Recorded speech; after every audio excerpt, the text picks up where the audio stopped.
U Hrvatskoj pravih statistika naravno nema. Ima Facebook statistika na svjetskoj razini što svi znamo, dakle prosječan korisnik ima 130 prijatelja i tako dalje. Ono što smo mi radili u Hrvatskoj je radimo neke statistike unutar aplikacije, dakle ako neka aplikacija ima 50.000 igrača, mi znamo koliko svaki taj igrač ima prijatelja.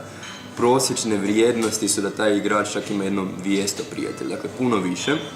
No mora se uzeti odmah u obzir da ti igrači aplikacije su možda čak neki power useri, dakle useri koji imaju više prijatelja koji su na Facebooku puno aktivniji. Naša neka procjena da u Hrvatskoj prosječan korisnik ima cca 170 prijatelja.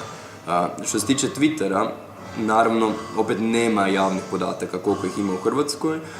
Naše neke pretpostavke, neka istraživanja koje smo radili je da ih ima jedno 10 do 15 tisuća, ali nisu svi aktivni. Dakle, puno manji broj je njih aktivno. Točno koliko ih ima stvarno ne znamo, ali smatram da ih ima par tisuća, negdje možda između 2 i 5 tisuća, dakle tu negdje.